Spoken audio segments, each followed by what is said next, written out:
My name is Miles Carver, and for 15 years I played the part, husband, provider, father.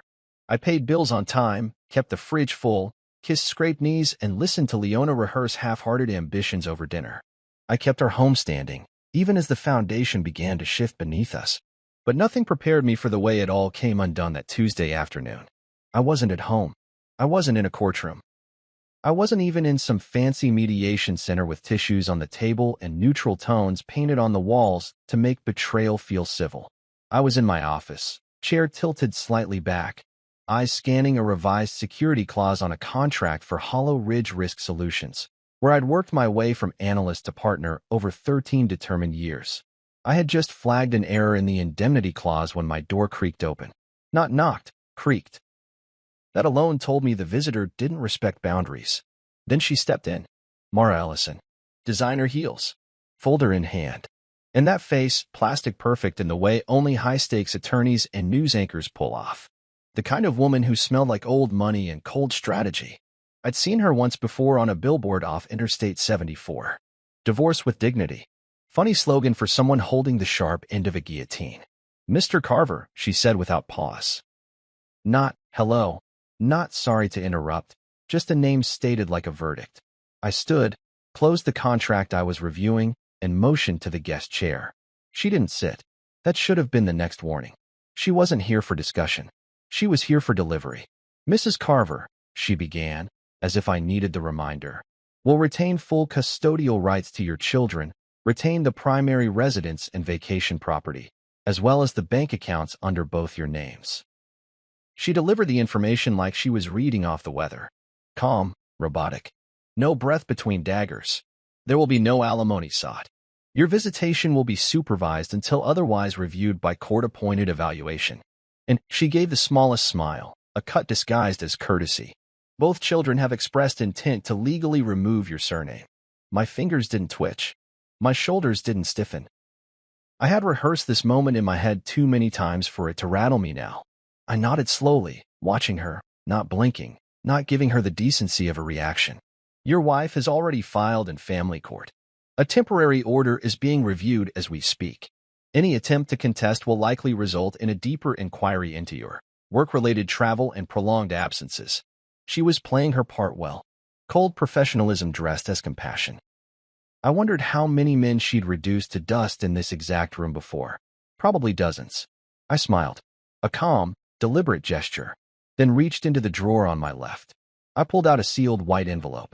No name, no label, no dramatics. Just a tight, clean fold and a weight it didn't show. I handed it to her over the desk. Deliver this to your client, I said, still smiling.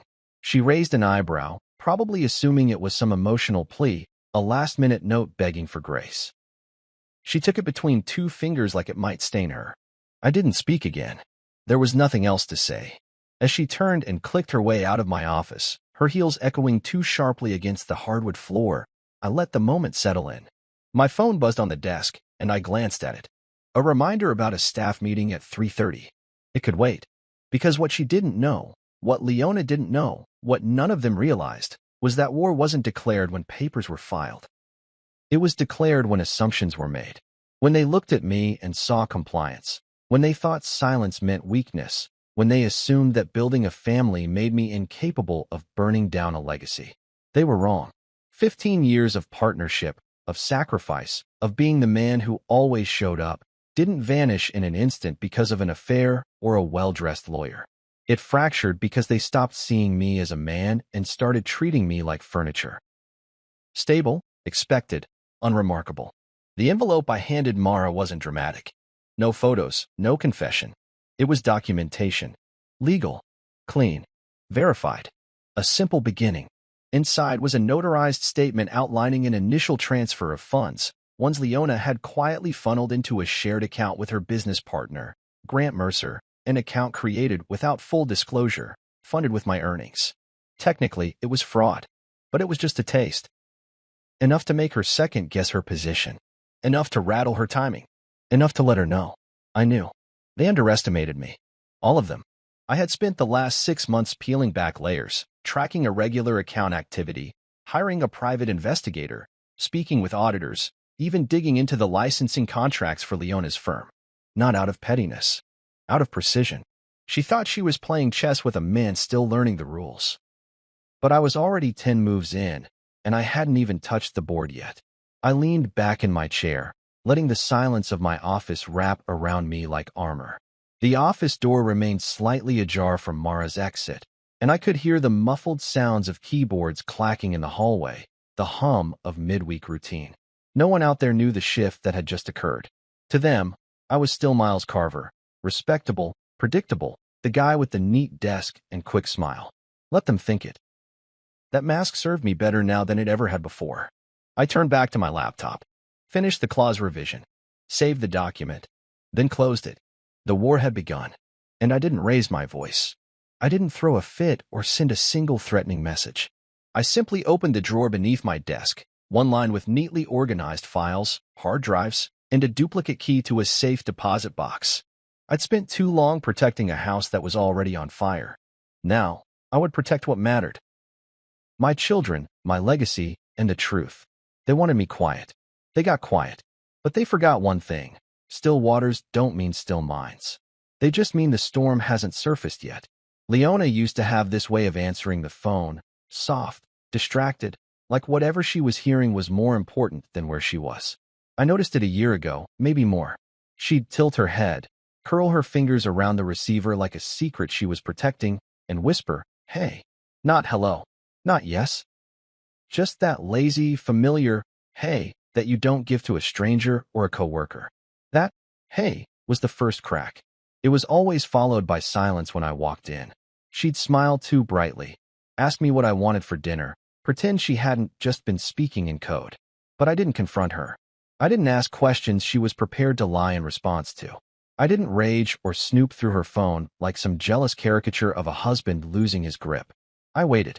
I watched. I let her think I was busy, too busy with meetings, projects, clients, mergers. Let her believe I didn't notice that her lipstick was fresh at 9 p.m. when she claimed she was too tired to finish a single conversation with me by dinner. She thought I was dull, predictable, easy to lie to. That was her mistake. I started with the car. Leona always kept it clean, like she was afraid mess might stick to her reputation. But there it was, one parking receipt from the Langley Hotel. Tucked into the side compartment. Dated on a weekend, she said she was visiting her mother. Room 804. That told me more than any lipstick stain or perfume trail ever could. Grant Mercer, her business partner. I had never liked him. Too polished, too complimentary, always finding a reason to shake my hand twice and call me champ. The kind of man who measured women with his eyes and hid behind buzzwords in board meetings. Leona swore he was just a visionary. I guess she was right. He saw her. I saw them both. So I built my case. Quietly. Patiently. 6 months of surveillance. Not just the photos, though I had plenty. Hotel meetups, late office sessions that turned into overnight stays. Even a weekend conference in Seattle where only one room was booked under both their names. I didn't leak them. Not yet. I filed them. Studied patterns. I built timelines. Matched their lies to digital footprints. I hired a forensic accountant to review their boutique firm spending. The numbers told their own story. Thousands skimmed from a shared operations fund, one that Leona had begged me to help launch. I had cut the check myself. The irony didn't even burn anymore. It just made me sharper. They thought I was asleep, that I was numb from years of routine. But I was wide awake, and every second of their deception was being cataloged, tagged, dated. Not for revenge, for leverage, for accuracy. You don't strike until the structure is ready to fall. Otherwise, all you do is dent the surface and waste the moment. I learned more than I wanted to. Not just about her infidelity, about her priorities, her values. Leona had been siphoning emotion out of our marriage like it was too expensive to maintain. She stopped kissing me goodbye, stopped laughing at my dry humor. Her hands didn't linger anymore. Our texts went from full sentences to short replies. K became her favorite word. The kind of cold you can't measure with a thermostat. Just the absence of warmth. I started keeping a journal. Not the confessional kind. Just notes. Patterns. Dates. A catalog of silence. Each night she came home later, I logged it.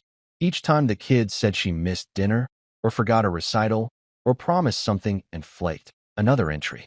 Leona was unraveling long before Mara Ellison showed up in my office.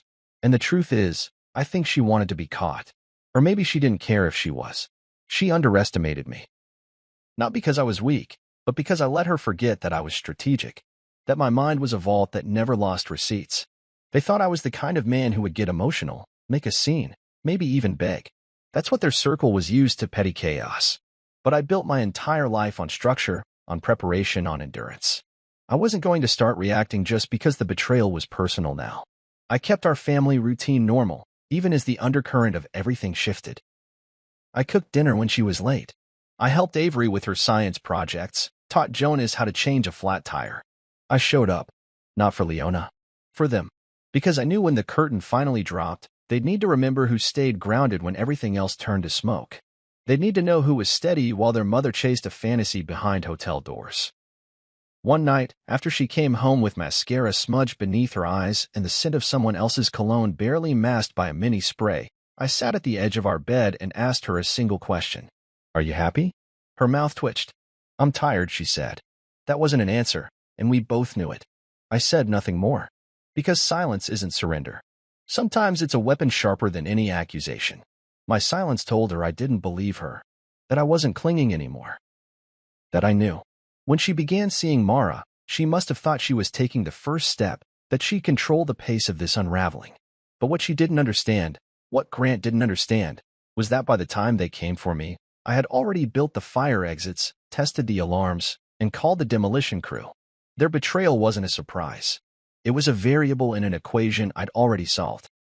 Let them think I was the blind husband, too busy closing contracts to notice the foundation rotting. Let them sleep in borrowed beds thinking they were ahead of me. What I had was time. And time reveals all things, especially when you watch, not weep. When you plan, not plead. So I smiled at Mara when she delivered her blow. I didn't flinch because there was nothing left to break. I'd already accepted the loss. Now I was reclaiming the narrative. And no one saw it coming. It started with a photo I wasn't supposed to find. A gala fundraiser flyer tucked into an old project folder I pulled from the garage, looking for something unrelated. It was dated 2007, Hollow Ridge's early years, back when I was still climbing the ladder, still hungry, still unaware that the people I'd one day marry into had skeletons not just in closets, but sealed behind courtroom doors. The flyer had Genevieve Alden's signature grin printed front and center. Chin high, eyes proud, the classic Alden posture of a woman who'd never been told no. But the man beside her caught my eye, not because of who he was, but because I remembered a story. A whisper from years ago. Something in the news that disappeared as quickly as it appeared. I set the folder down and started digging. There's something about scandals from the pre-social media era. They don't go viral. They get buried. Strategically. Efficiently. I had to start with archived newspapers, public records, donations lists. I found a mention of a lawsuit. Dismissed. Then a judge's name. A settlement. Sealed records. The deeper I went, the more tangled it got. A boating accident. A 17-year-old girl. The niece of a housekeeper. The whispers were there if you knew what to listen for. The girl had accused Genevieve's husband, Charles Alden, then a city commissioner, of coercion and concealment after her sister died during a summer weekend at the Alden's Lakeside property. At the time, the official statement claimed it was a tragic accident. No wrongdoing. No foul play. Just a young girl lost too soon. But the housekeeper's niece told a different story. That her sister was seen crying hours before. That Charles Alden had taken her on the boat privately. That Genevieve had told the housekeeper to keep her family quiet or lose the job. It wasn't just the death that shook me. It was the coordination after. The way lawyers moved. The judge who sealed the record, someone the Aldens had hosted for dinner countless times. That judge had retired quietly in 2011. Died last year. The obituary called him a friend to the community. Funny how that community always protected its own. I hired a contact of mine, a former federal investigator who owed me a favor. Within a week, he got me access to copies of documents I wasn't supposed to have. Initial testimonies, motion requests, payout schedules. Everything about the case screamed hush money. The girl's family received a grief relief settlement in exchange for silence and relocation. But the niece, the one who tried to fight it, never recanted. She was simply drowned out. Her name was Vanessa Cole.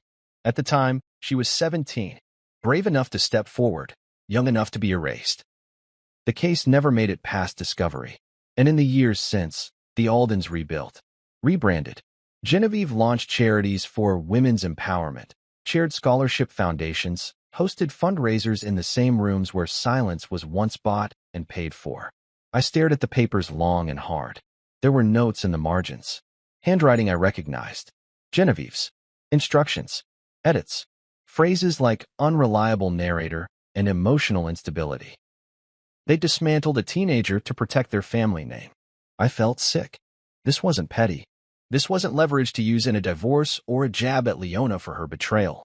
This was a legacy built on rot. And my children carried that name. That blood. Avery. Jonas. They deserved to know the truth, not just about their mother, but about the family that propped her up, made her believe she was untouchable. But I couldn't move recklessly. I had to be surgical. If I exposed the files too early, it could be spun, buried again, or tied up in procedural mud. I needed to put it in the hands of people who wouldn't flinch.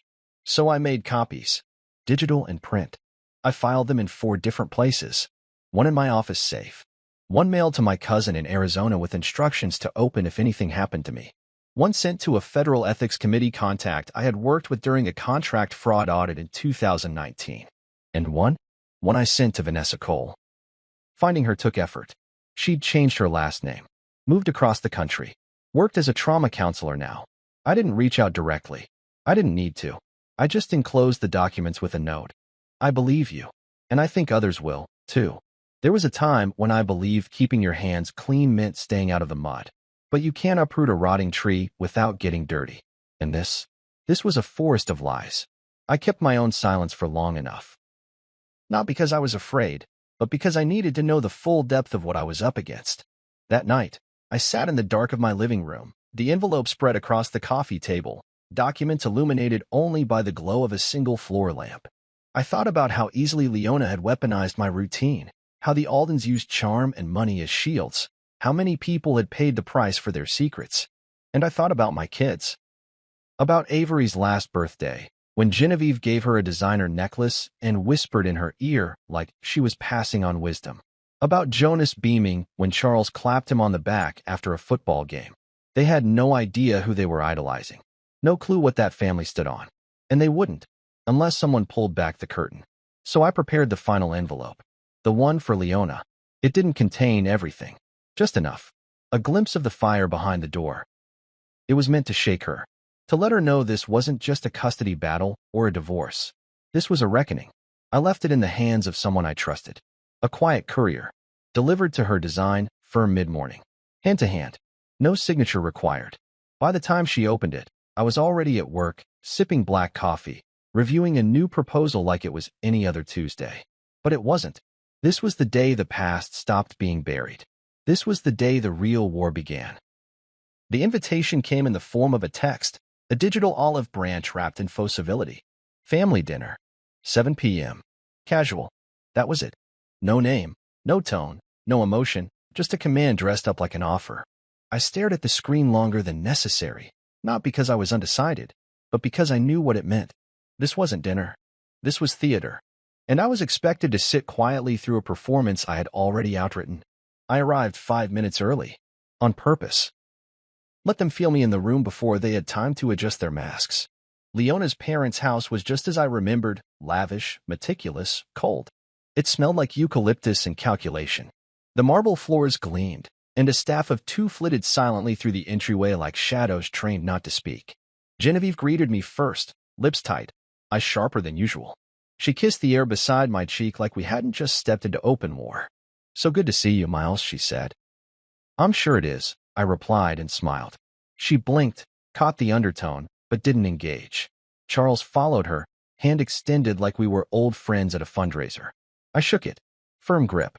Empty gesture. We moved into the dining room, where everything had been arranged to the letter. Silver chargers, candlelight, crystal glasses set with an obsessive symmetry. Even the napkin rings looked overproduced. This was the Aldens at their best. Choreographed elegance to hide the cracks beneath the gold leaf. Leona was already seated, sipping white wine, legs crossed like she was hosting. A reunion and not sitting across from the man whose world she tried to set on fire. She wore soft mauve, the kind of dress that invited calm. Her smile was practiced. It didn't reach her eyes. "Thanks for coming," she said like it hadn't been her lawyer who barged into my office with divorce orders and an ultimatum. "Wouldn't miss it," I replied, sliding into my seat. Avery sat to her right, fork already twirling through the Caesar salad. She glanced at me, gave a faint smile, then looked back at her plate. Jonas was more animated, talking about his school project, a video game design he was building from scratch. His enthusiasm bubbled in the space between us like nothing had changed. He didn't know. Not yet. And that was what made this entire charade burn even colder. The kids had no idea their mother had moved court to strip me of rights. They had no clue about the sealed documents or the storm that was about to crash through the front doors of their legacy. They were just trying to enjoy dinner. So I let them. I laughed when Jonas cracked a joke about his coding bugs. I complimented Avery's nail polish. I asked Charles about his recent golf injury, which he explained in such rich detail I nearly applauded. I played the part because sometimes you have to lull the enemy into thinking their performance is still effective. And Leona? She leaned into it. At one point, she reached over and touched my wrist lightly. "Really, Miles," she said in a voice barely above a murmur, "it doesn't have to be ugly. We can do this like adults. Clean. Quiet." I looked at her, not harshly, almost sympathetically. "You're right," I said.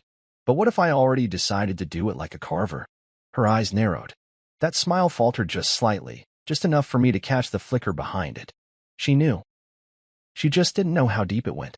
Charles cleared his throat and raised his glass. "To family," he announced, like a man desperately clinging to the illusion of unity. "To family," Genevieve echoed, though her knuckles were wide around the stem of her wineglass. "To family," I repeated, and clinked. Dinner continued. Filet mignon. Asparagus. Potatoes whipped to the consistency of a lie. I chewed slowly, sipped my water, engaged where appropriate. But I never stopped watching. Leona's hand trembled slightly as she reached for the butter knife. Avery noticed. "You okay, Mom?" "Fine, sweetheart," she replied, voice tight. Genevieve picked up the slack. "We're all just a little tired, that's all. Busy week." I leaned back and nodded. "Understandable. It's been quite the week already." Leona shot me a look, half warning, half desperation. She was waiting for me to crack, for me to bring it up. The envelope, the truth buried inside it. She wanted me to say it aloud so she could twist the narrative, make it about retaliation, make me the aggressor. But I wouldn't give her that, because by the time the steak was finished, the envelope had already been in her hands for 2 hours. Hand-delivered. No signature needed. No explanation attached. Just her name. Just truth, folded neatly into layers of consequences she could no longer undo. She didn't mention it. Neither did I. That silence grew louder than anything we could have screamed across that table. And I knew, from the stiffness in her posture, from the absence of appetite, that she had opened it. She had read it. And she knew the game was over. When dessert came, something citrusy and overly sweet, Jonas leaned toward me and asked, "Can I come by this weekend, Dad? I want you to try my game." I smiled. "Absolutely. Can't wait." Leona stiffened again. Genevieve pressed her lips together. Charles took a long drink of wine. Leona reached over once more, this time not to whisper, but to lean in, low and firm. "It's already done, Miles. Don't make this harder than it has to be." I turned to her, keeping my face pleasant. "Of course. Wouldn't dream of it." And I meant it. The harder part was already over. The moment she thought she could destroy me without consequence. That was the real fracture. Everything after was just math. Consequences. Cause. Effect. We finished dinner in a hollow peace. The kids chatted about school. Genevieve tried to compliment a charity I supposedly supported. Charles asked about a stock he was thinking of shorting. And me? I let it all wash over me like background static. None of it mattered now. When I stood to leave, I kissed Avery's forehead, ruffled Jonas's hair, nodded at the others. I paused just long enough behind Leona's chair to speak clearly enough for only her. "Sleep well tonight," I said. I didn't wait for a response. I walked out into the cool evening air, let the quiet settle into my bones, and smiled for the first time in weeks. Not because the war was over, because it had only just begun. It started with a vibration, subtle, persistent. My phone lit up just after 7 p.m. as I stepped out of the shower, the steam still clinging to the mirror, the scent of cedar soap thick in the air. I wrapped a towel around my waist, reached for the screen, and saw the first name flash. Leona. Then again, and again. 11 missed calls within 3 minutes. The woman who'd once gone days giving me one-word answers now suddenly needed to hear my voice that badly. I didn't answer. I let the panic throb on her end of the line. Let her sit in it. Let her pace, or cry, or rage into a cold glass of Chardonnay while the world around her cracked open. She had read the envelope. She knew what was coming. She just didn't know how far I was willing to take it. The next message came in, sharp and frantic. "What did you do?" All caps. No punctuation. That wasn't the voice of someone in control. That was someone who'd realized too late that they had lost it. I stared at it, then tossed the phone face down on the bed and dressed slowly, gray slacks, white shirt, no tie. Calm armor. My reflection stared back from the bathroom mirror, jaw tight, eyes focused. I had been preparing for this night for months, but I didn't expect to feel so still. The next ping wasn't from her. It was Genevieve. "Miles, please, call me, please. How did you find out? How did I find out?" That was the part that got me. Not, "This isn't true." Not, "You're mistaken." But how? Because guilt always knows what it's being accused of. I didn't reply.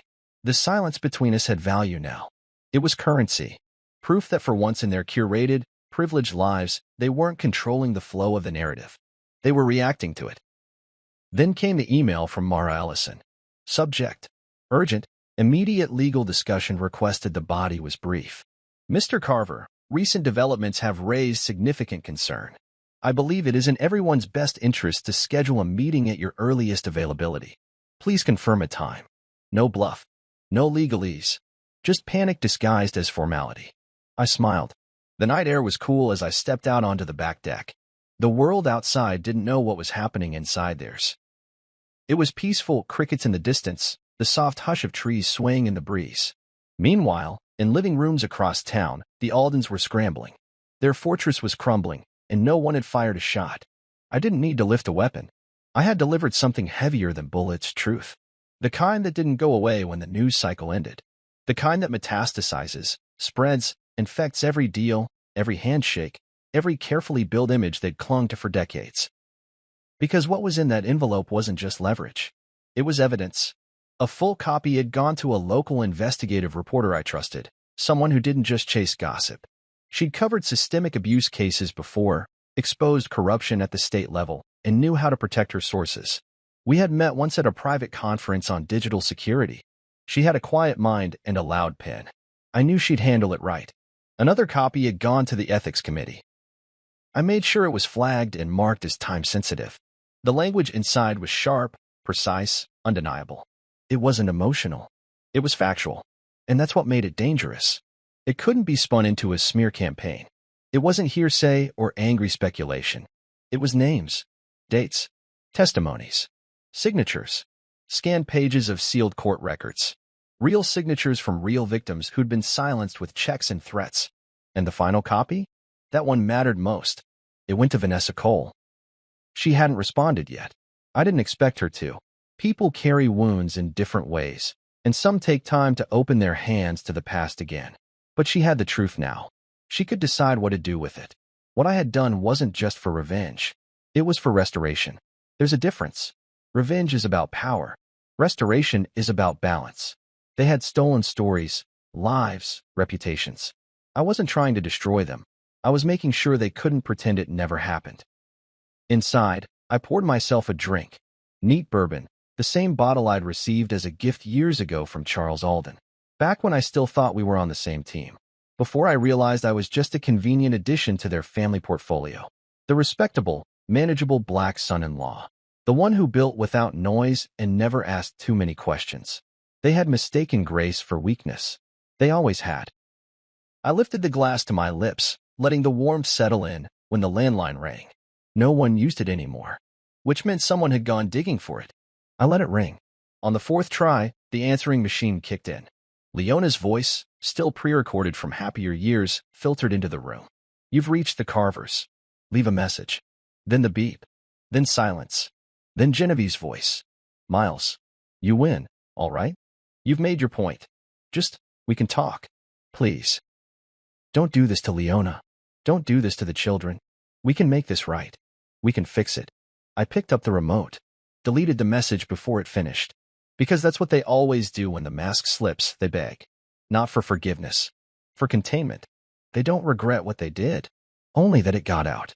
By the time the sun went down, news outlets had already started calling my office for comment. My assistant forwarded 2 voicemails from anonymous sources asking if I had any involvement in the Alden leaks. I gave her a stock answer to repeat, no comment at this time. Let them speculate. The more questions they asked, the more interest the public would take. And this wasn't a story that would disappear by morning. Too many loose ends. Too many people who remembered whispers from years ago and would now feel safe enough to say something. I sipped my bourbon and opened my laptop. There it was, the first headline. Sealed court files expose abuse cover-up linked to Alden family. Subheadline. New evidence may reopen case dismissed in 2007. My phone buzzed again. I didn't check it. The panic had begun. And this time, I wasn't the one holding my breath. By Wednesday morning, the Alden name no longer stood on a polished marble pedestal. It lay shattered in headlines, bleeding out across news tickers and digital feeds, exposed for what it had always been. A curated myth wrapped around a rotten core. I didn't even have to turn on the television to see it unfold. It was in my inbox. In texts from people I hadn't heard from in years. In whispered conversations outside the coffee shop I passed on my way to work. People were buzzing, pretending to be shocked, but some of them knew. The Aldens had just been too powerful to touch. Until now. My phone lit up with alerts all morning. I ignored most of them. One came from a former colleague at the city council. You finally pulled the thread. Damn. Another was from a local nonprofit director. Genevieve just resigned. Board's collapsing. Half our sponsors already dropped. Then another, a simple forward from an anonymous number, a photo of Grant Mercer walking out of his firm's office with a cardboard box in hand. Head bowed. No Leona in sight. I stood in the window of my office and watched the clouds roll past the ridge, calm and gray. On the desk behind me sat the official countermotion I'd filed just hours earlier. Full custody. Citing parental misconduct. Citing character risk. Citing public scandal. Attached to the motion were certified copies of the once sealed court files. The ones detailing the 2007 cover-up, the misappropriation of funds, and the hush money paid to silence a grieving family. It wasn't just paperwork. It was a wrecking ball, dressed in legal ink. My lawyer, Monique, had sent me a one-line email after the filing. They won't recover from this. Be ready. Be ready. It echoed in my head as I sat down and read through the rest of the headlines. Genevieve had stepped down from every board she chaired, 5 in total. Her Empowerment for Girls initiative had pulled its website overnight. An anonymous whistleblower had already come forward, citing internal pressure to bury anything that could damage the Alden's brand. One news anchor called it a legacy implosion. Another labeled it a reckoning 15 years overdue. And yet, Leona hadn't said a word. No calls. No emails. Not even a cryptic text. I knew why. Because silence was the only thing she had left. Anything she said now could and would be used against her, by the media, by the court, and most importantly, by our children. She knew Avery and Jonas would see the articles, that their classmates would talk, that the name they once wore like a badge of privilege now carried weight that crushed, not lifted. And Grant? He vanished. I checked one of the secure trackers I'd set up weeks ago, one tied to his firm's digital footprint. His personal website had gone dark. No activity. No new projects. The man who'd once smirked across dinner tables and called me partner-in-law hadn't even had the courage to stand by her when the fire reached their door. He left her holding the match and the blame. Cowardice always looks like silence when the pressure's high enough. At noon, I met with Monique at her firm's private conference suite. She wore her usual no-nonsense navy blazer, glasses perched low, and a stack of papers ready to review. She had been skeptical at first, when I told her I planned to expose a decades-old sealed case in the middle of a divorce. But now, she was all business. They won't contest custody anymore, she said, flipping through the newest court filings. Their strategy now is damage control. And the kids? I asked. Avery's old enough to have a say. Jonas is young, but given the public nature of the scandal and the risk exposure from being associated with Leona's family, we have a strong case for primary custody. Full, if we want it. I nodded. I didn't smile. It wasn't a victory. It was necessary. There's a difference. Grant's team sent a request to separate their firm's financials from Leona's, she added. He's claiming ignorance. Says he was unaware of any illegal activity and is distancing himself from both the business and the relationship. So, he's abandoning ship. He was never built to survive the storm, Monique replied, almost sympathetically. People like him fold when the shine wears off. I signed the document she handed me.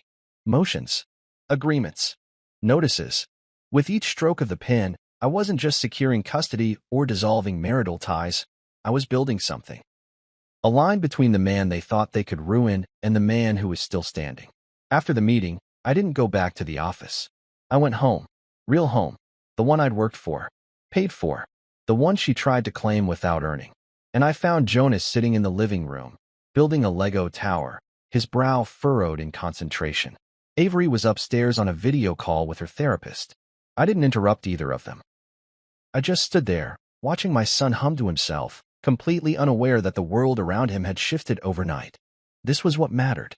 This was what I'd protected. And I knew the hardest part was still ahead. Because children don't understand public scandal the way adults do. They feel it. They hear it in the way people hesitate when they say their names. They see it in their mother's eyes when she can't explain why her face is on the news. They carry it silently, and sometimes unfairly. But I would walk them through it, one truth at a time, without poison, without lies, just clarity. By late afternoon, I received an alert. Leona's firm had filed for bankruptcy protection. A cascade effect. Sponsors gone. Clients canceling. Employees quitting. Her once buzzed-about design label, featured in glossy magazines and influencer campaigns, had become a pariah brand. She had tied herself too tightly to the Alden legacy. And when it fell, she had no ground to stand on. And all I had done was expose the truth. Not shout. Not smear. Not sabotage. Just reveal. Let it speak for itself. So I sat on the porch with Jonas that evening, watching the sky shift into burnt orange and lavender streaks. He handed me a blue Lego brick and said, "You do the roof, Dad." I took it, pressed it into place. The house we were building didn't need marble floors or curated dinner parties. It just needed honesty. And for the first time in a long time, I felt the weight of lies lift from the air around me. Not because the fire was out, but because I'd stopped pretending it wasn't burning. The conference room was cold, not from temperature, but from intention. The AC hummed too loud. The blinds were drawn tight, like someone was afraid of being watched, and the overhead lights cast a pale glare across the lacquered table that stretched between us. I arrived 10 minutes early. Not because I was eager, but because presence is a kind of power. Let them walk into a room I already owned. Let them sit in silence and feel it before a single word passed. Mara Ellison entered first, her lips pressed into a line, so thin it could have sliced granite. She looked diminished. Her posture still held authority, but the edges were frayed. The woman who had barged into my office weeks ago with smug confidence now moved like she was walking through a minefield. Carefully, deliberately, like the next step might end her career. She offered no greeting, just a clipped nod and a glance toward the chair opposite me. She didn't sit yet. She was waiting for the real collapse to enter the room. Leona walked in a moment later, alone. No Grant. No Charles. No Genevieve. Just her. Her eyes flicked up to meet mine, then darted away almost instantly, as if she couldn't hold the gaze of the man she once tried to destroy. Her foundation couldn't hide the paleness in her cheeks. Her once proud posture had shrunk, shoulders tight, hands clasped in front of her like a child caught in a lie. She wore navy slacks and a beige blouse that still screamed wealth but no longer held the weight of dominance. She looked like someone who'd been up all night scrubbing headlines off her skin. She sat across from me. Mara took her seat beside her, opened her folder, and folded her hands with a careful breath. "We'd like to settle," she said. I didn't reply. I let the silence answer for me. Leona cleared her throat. "You get what you want," she said quietly. "You always do." I didn't correct her. I didn't remind her that what I wanted, once, was her. That I built my life around our family, not this war. That I gave her every chance to turn back before I ever moved a single piece on the board. No, I let the moment stretch. Because silence has weight. And in that room, with their illusions turned to ash, I let them feel every ounce of it. I reached into my briefcase and pulled out the folder. No theatrics. No smirk. I laid it flat on the table and slid it forward. Inside was the final agreement. Clean. Surgical. Ironclad. I retained the house, my house, the one I paid for before her name was ever on the deed. I retained all investment accounts and financial holdings tied to the trust I'd built over 15 years. Custody was mine full. She would get visitation after undergoing a court-approved psychological evaluation and completing a 6-month parenting program. Not because I was cruel, but because you don't get to fight for full custody one week and cry for shared holidays the next. Actions have weight, and consequences aren't cruel. They're earned. The agreement offered her a monthly allowance. Not alimony. This wasn't charity. Just enough to cover her basic needs while she figured out who she was without the Alden legacy propping her up. No brand endorsements. No client referrals. No return to business as usual. That door was gone. She would have to learn how to knock again. Mara's hands trembled slightly as she reviewed it. Her eyes moved too fast across the lines. She was looking for holes, soft spots to pry open and salvage something. But there weren't any. She began, then faltered. This is final, I said, cutting through her hesitation. Leona didn't argue. She didn't cry. She just stared at the folder like it was a gravestone. Her voice, when she finally spoke, was small. What about the press? I tilted my head. What about them? You could make this go away, she said. You could tell them you had nothing to do with the leaks. You could end it. I met her eyes, steady and calm. Did I lie? She looked down. No, then why would I silence truth? Mara interjected. For the children's sake, Mr. Carver, I am thinking about the children. I snapped, not loud, but firm enough to stop her breath. That's why I won't lie for you. Genevieve had trained her daughter well, taught her that reputation is more important than accountability. That perception is power. But that day, in that room, Leona sat like a student who realized the syllabus had changed and the exam was already over. She reached for the pen, hand shaking slightly. Do I have to sign now? She asked. No, I replied. You get to. She signed. Mara watched. Deflated. There was no performance to give now. No judge to charm. No smear campaign left to run. Just signatures on a document they never thought they'd be handed by the man they believed would go quietly. I stood, collected my copy, and nodded once to the room. No theatrics. No final words. But just as I reached the door, I heard Leona's voice, small, cracked. Why, Miles? I turned back slowly. She looked up at me, eyes red but dry. Why go this far? I stepped closer, just enough to speak without the air conditioning swallowing my voice. Because you chose war over conversation, I said. You didn't just betray me, Leona. You tried to erase me. As a husband, as a father, you made me invisible on purpose. You made our children question my place. And when I didn't react the way you expected, you assumed I was weak. But I wasn't silent because I didn't know. I was silent because I was building. Her face fell, but I wasn't done. This isn't revenge. This is repair. Of everything you tried to tear apart. She didn't speak again. She just nodded faintly, as if the weight of the truth had finally settled where it belonged. I left the conference room without looking back. And I didn't feel triumphant. I felt free. The conference room door clicked shut behind me, and the air outside felt thinner, cleaner. I walked down the hallway without urgency, without needing to perform for anyone.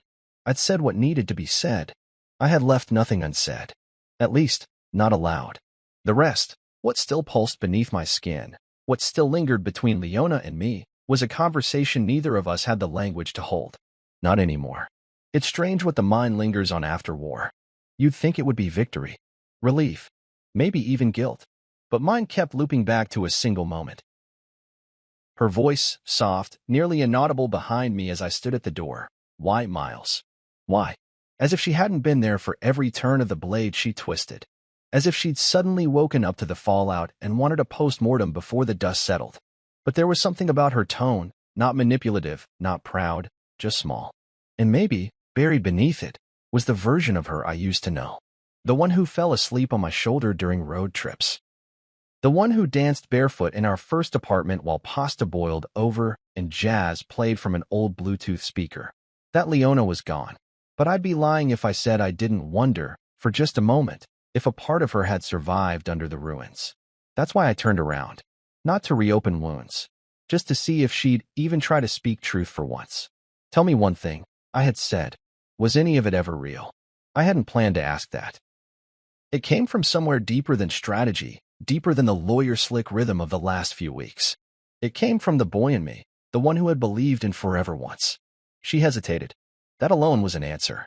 But then she said, it was. In the beginning. Then you changed. A part of me almost laughed. Not because it was funny, but because it was so predictable. The ancient deflection. The reframing. But I stayed calm. I stayed rooted. No, I said. I evolved. You just didn't think I would. She didn't respond. And I didn't need her to. Because that was the last piece. The final click of the puzzle. I saw her then. Not the woman who betrayed me. Not the Alden heir trying to salvage a name. But someone unmasked. Hollow, but not broken. Because she'd never let herself break. She had only ever allowed herself to shift, to calculate, to adapt. But when truth comes, it doesn't ask if you're ready. It doesn't care how pretty your face looks under courtroom lights. It just removes the costume and leaves the bones. I walked away knowing she would sit there long after I left, not because of guilt, but because she finally had no more audience. Later that evening, I drove out to the coast, where the wind didn't carry expectations and the horizon didn't ask questions. There's something about the ocean at dusk, it erases noise. The tide doesn't care who you were at breakfast. It doesn't carry headlines or court filings. Just rhythm. Constant, uncaring rhythm. I parked on a cliff overlook, rolled down the window, and just breathed. No music. No calls. No pressure. For the first time in months, maybe years, my chest didn't feel tight. My jaw didn't ache from clenching. I had spent so long holding the world together for a woman who was quietly dismantling it behind my back that I forgot what stillness felt like. And that's when it hit me. The things we don't say aren't always the things we're afraid of. Sometimes, they're the things we know won't matter to the person hearing them. That's why I never told Leona that I still remembered her perfume from our honeymoon, or that I'd kept every drawing Avery ever made, even the ones she balled up and threw away. That I still whispered, I got you, under my breath every time Jonas hit the field for a game, even if he didn't look back to see. I didn't say those things because Leona stopped seeing them a long time ago. They were invisible to her, the way comfort becomes background noise. The way love becomes a set piece instead of a force. She didn't destroy us with one decision. She eroded us slowly, silently, with forgetfulness. And eventually, she forgot who I was entirely. But I didn't forget. I remembered every detail. Because I needed to. Because someone had to carry the truth of what it once was before it became what it ended as. I sat there on that cliff, watching the last edge of sun disappear beneath the waves, and realized something important. Justice isn't loud. It doesn't come with parades or trophies. It comes in the quiet. It comes in the knowing. It comes when you can sit alone, without rage, without fear, and still feel whole. When I got home, the house was dark except for the kitchen light. Avery had left a note on the counter in her looping, slanted handwriting. Jonas and I made you dinner. It's in the fridge. Love you. I stood there for a long time just reading it, over and over, until the ink burned into my chest like a bomb. I opened the fridge. Pasta, garlic bread, sliced fruit in a plastic bowl. Nothing fancy. Everything real. I ate in silence. Not the silence of emptiness. The silence of truth. The silence of a man who had been through fire and came out not unburned, but alive. I washed the plate, put it away, looked around at a house that no longer felt like it was pretending to be happy. No more tension hiding in walls. No more waiting for footsteps I didn't trust. No more erasing myself to make space for someone who resented the sound of my name. That night, I wrote something down in my journal, a habit I picked up when the lies started feeling too loud. Just one sentence. Truth doesn't kill. It unmasks. That's all I needed to say. Because now she was unmasked, and I no longer had anything left to prove. 3 months. That's how long it took for the storm to pass. Or, more accurately, for the dust to settle just enough to see the damage clearly. You don't rebuild in the middle of fire. You wait until the embers cool and the smoke clears enough to breathe again. I didn't rush. I didn't announce anything. I just started moving, brick by brick, routine by routine, reclaiming the spaces that had once been shared with ghosts. Avery adjusted quicker than I expected. She was always the more adaptable one. Sharp, observant, quiet in a way that made you forget she was cataloging everything. She didn't ask too many questions about the news stories, or the change in living arrangements, or why Leona's calls came less frequently. She processed it all in layers. She'd come home from school, dump her backpack by the couch, and ask if I wanted to bake something. It wasn't about cookies.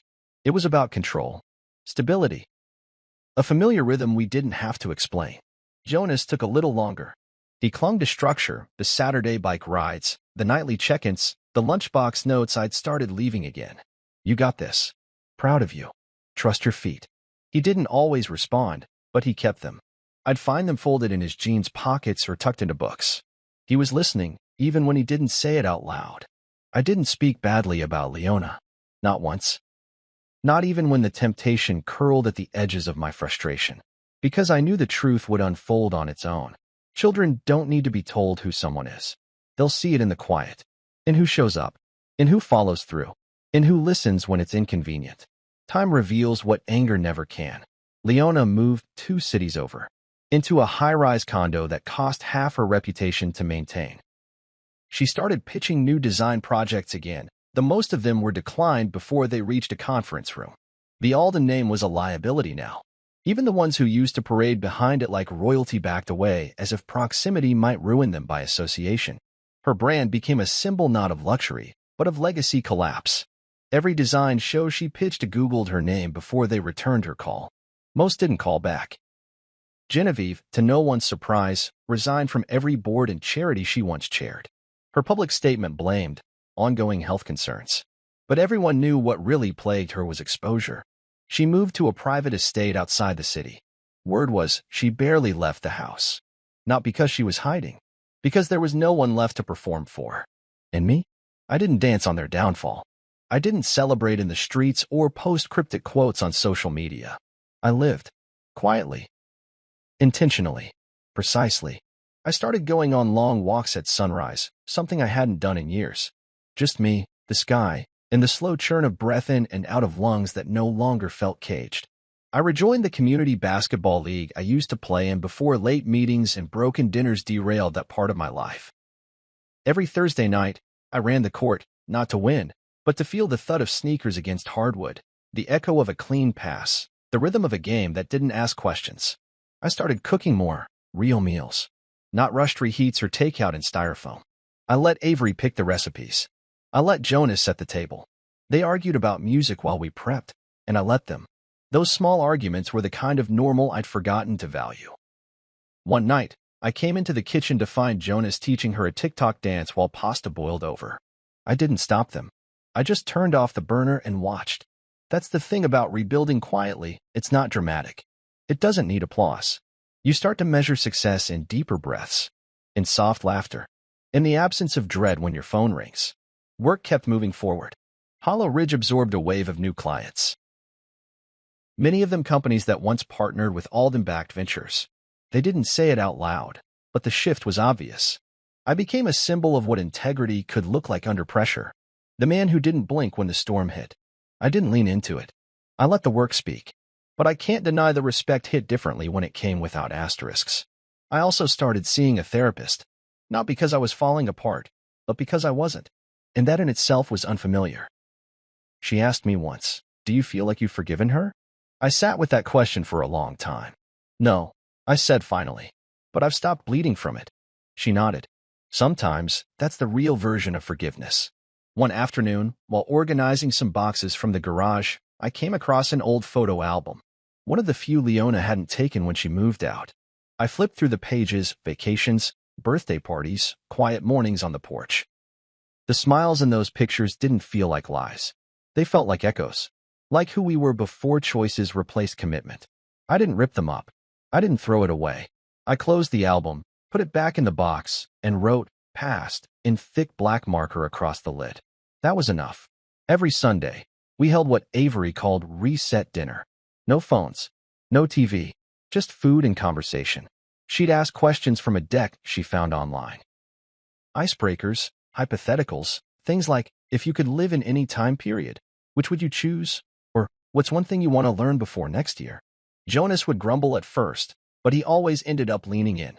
So did I. Because there's something powerful about presence when it's chosen. Sometimes, Leona called. Not often. Usually to speak to the kids. I never denied her access. But I stopped filling in the silence. I no longer felt the need to explain who I was or what I was doing. She no longer had that privilege.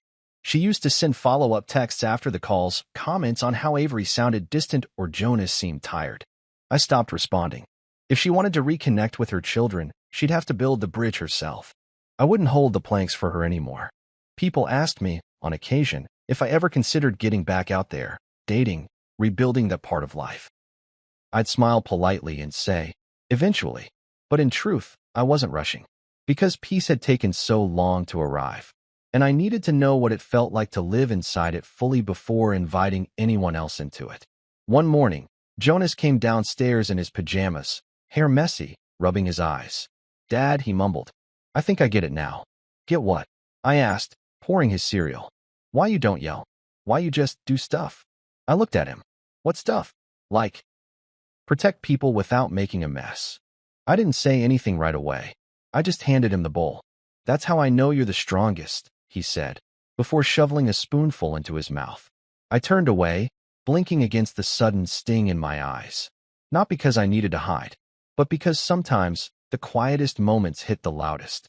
Rebuilding quietly doesn't mean erasing the past. It means choosing what parts you want to carry forward. And for me, I chose peace. The call came on a Tuesday afternoon, the kind that hums with normalcy. The lawn had just been mowed. Jonas, earbuds in, proudly navigating the clunky push mower like it was a war machine. Avery danced across the back patio, lost in whatever pop anthem ruled her playlist that week. I was sitting in my home office with the windows cracked, the faint scent of freshly cut grass folding into the room when my phone buzzed. Unknown number. I almost let it go to voicemail. Almost. "Mr. Carver?" The voice was tight, hesitant, practiced. "Yes. My name is Juliet Monroe. I got your number from someone at Hollow Ridge." She paused. "I think my husband is planning to make me disappear." I leaned back, eyes narrowing on the ceiling like the paint might offer some clarity. I knew that voice. Not her name. Her tone. The edge of fear laced with embarrassment. The kind of fear you only hear when someone's been told they're crazy too many times to believe their own instincts. I glanced outside again. Jonas had stopped mowing, now tugging the mower back toward the shed. Avery twirled once before collapsing into a chair, grinning at her own dramatics. "All right, Juliet," I said, pulling a pin from the drawer. "Start from the beginning." She did. And as she spoke, as she laid out the holes in her husband's timeline, the strange deposits, the cameras suddenly installed in the guest room for safety, I didn't just listen. I recognized it. The pattern. The silence. The arrogance of someone who believed he was smarter than a woman slowly learning to trust her intuition again. I'd seen that movie. I'd been in the cast. Juliet didn't know it yet, but she wasn't just asking for help. She was offering something too, reminding me why I started this work in the first place. Why I hadn't walked away completely after my case ended. Because there would always be another door. Another husband who thought charm could mask cruelty. Another family too polished to admit its fractures. When she finished, I promised to help. I gave her a contact list, told her what to document, what to copy, what to secure. She exhaled slowly. One of those long, tired exhales you can only manage when you've been holding your breath for years. After we hung up, I sat in that stillness, the kind that settles in just before your mind starts asking the heavier questions. People think the hardest part of betrayal is the moment it breaks. It's not. It's what comes after. The quiet rebuild. The rooms that echo differently. The questions your children don't ask but feel anyway. But I'd made peace with that. Because some men don't fight back out of rage. They fight out of clarity. Because once you've had your name erased from a courtroom petition, once you've watched the woman you loved weaponize the silence between you, you stop seeing conflict as chaos. You see it as calculation, strategy, architecture. I had rebuilt from nothing. Not with noise, but with precision. Not with vengeance, but with truth. And I had learned something through it all. Mercy is for those who don't know the truth. But I know the truth, and I never forget it.